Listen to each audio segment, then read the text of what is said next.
मोदी के मन की बात कार्यक्रम में कोरोना बचाव को लेकर दी 5 टिप्स जानेंगे, कैसे करेगा देश अमल। उत्तर प्रदेश सरकार कामगार श्रमिकों के लिए देगी रोजगार, जानेंगे कैसे होगा उनका उद्धार। उत्तराखंड में स्कूलों की 3 माह की फीस माफी में आया यू टर्न, जानेंगे स्कूल प्रबंधन की फीस लेने की नई पॉलिसी।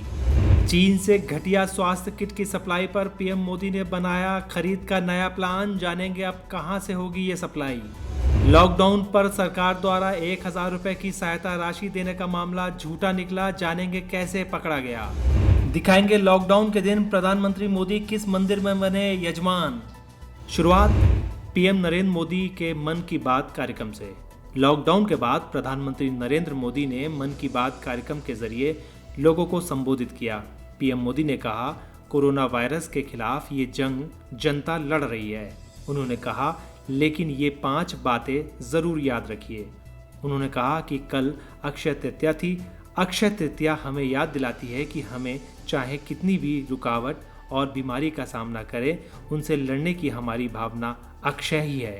दूसरी बात में पीएम मोदी ने कहा कि कोरोना वायरस जैसी महामारी में भी एक तरफ हमने अपनी ज़रूरतें पूरी की, तो दूसरा देशों की भी मदद कर मानवता दिखाई और हमेशा दूसरों की मदद करें। तीसरा, पीएम मोदी ने सार्वजनिक रूप से थूकने के नुकसान को बताया और कहा कि इस बुरी आदत को हमेशा के लिए मिटा दिया जाए। चौथा, मन की बात में मोदी ने कहा, कोरोना वायरस के खिलाफ ये लड़ाई जनता लड़ रही है। हम भाग्यशाली हैं कि आज पूरा देश, हर नागरिक जन जन इस लड़ाई का सिपाही बन गया है।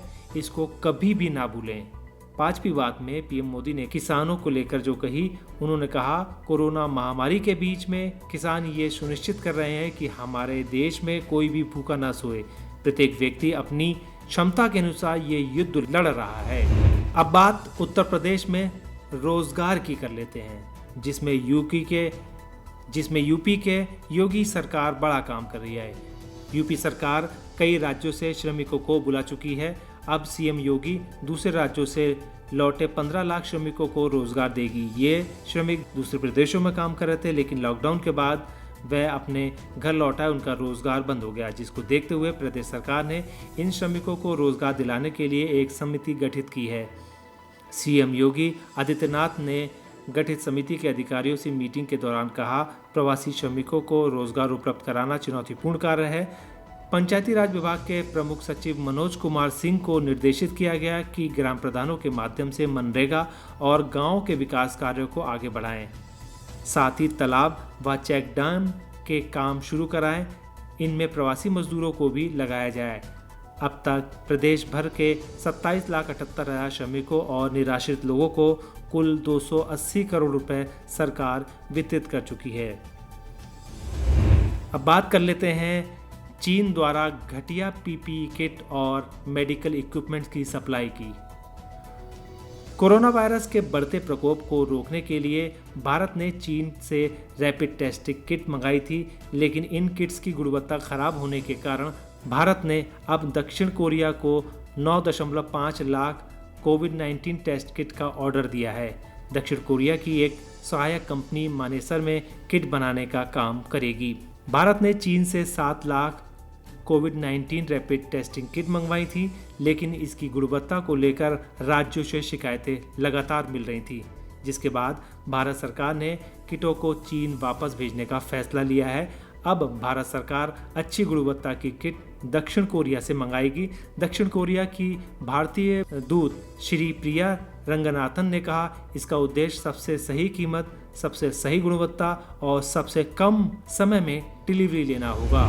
अब बात कर लेते हैं उत्तराखंड में स्कूल फीस माफी को लेकर। कोरोना संक्रमण के चलते लगाए गए लॉकडाउन ने लोगों को घरों में कैद कर दिया है। इस स्थिति में कामकाज ठप है और इन परिस्थितियों में अभिभावकों ने सरकार से प्राइवेट स्कूलों की 3 माह की फीस माफ करने की मांग की थी। सरकार ने इस पर अभिभावकों के हित में फैसला लिया और साथ ही किसी भी अभिभावक पर फीस के लिए दबाव न बनाने के भी साफ निर्देश स्कूलों को दिए। लेकिन निजी स्कूलों ने अपनी समस्या गिनाते हुए फीस लेने की इजाज़त मांगी, जिसको देखते हुए सरकार ने निजी स्कूलों को सशर्त फीस लेने की छूट दे दी। ऐसे में निजी स्कूलों की एसोसिएशन ने प्रधानाचार्य को वेरिफिकेशन करने के बाद ही अभिभावकों को फीस वसूली में छूट का निर्णय लेने की बात कही है।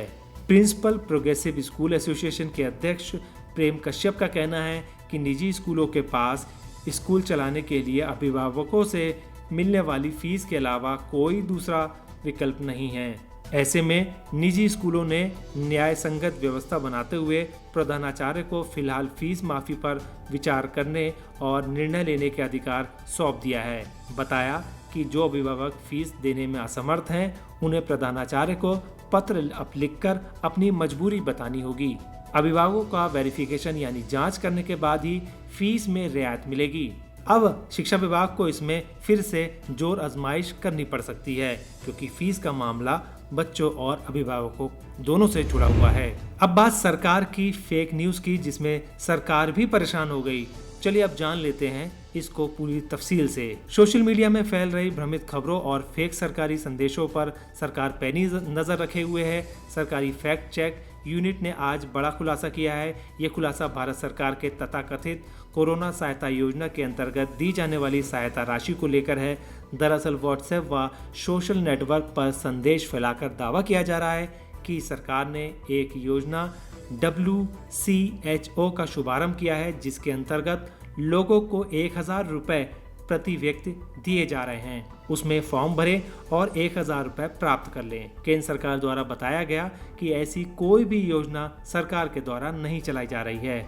मैसेज में किया गया दावा व दिया गया लिंक एकदम फर्जी है। कृपया आप लोग भी जालसाजों से सावधान रहें। अगर हमारा ये चैनल आप हमेशा देखते रहेंगे तो हम लोग आपको ये चीज़ें बताते रहेंगे। आप लोग भी किसी भी सोशल मीडिया नेटवर्क पर अगर आप ये जांचना चाहते हैं, ऑडियो और वीडियो को जांचना चाहते हैं, तो भारत सरकार के PIB के पोर्टल pibfactcheck@gmail.com पर भी भेज सकते हैं। इससे जुड़ा विवरण PIB की वेबसाइट pib.gov.in पर भी उपलब्ध रहेगा।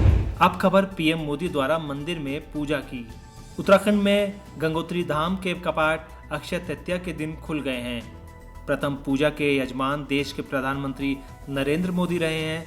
समिति के अध्यक्ष सुरेश सेमवाल ने बताया कि पूजा विधि विधान से प्रधानमंत्री नरेंद्र मोदी के नाम से की गई। साथ ही मोदी द्वारा भेजी गई 1100 रुपये की धनराशि उपजल अधिकारी ने मंदिर समिति को जमा करा दी है। दोस्तों, हमारा यह वीडियो आपको कैसा लगा आप हमें कमेंट बॉक्स में ज़रूर बताइएगा। अगर आप इसको YouTube पर देख रहे हैं तो हमारे चैनल को सब्सक्राइब करिए। अगर आप Facebook पर देख रहे हैं तो हमारे चैनल को लाइक करिए और हमारे पेज को फॉलो करें। नमस्कार।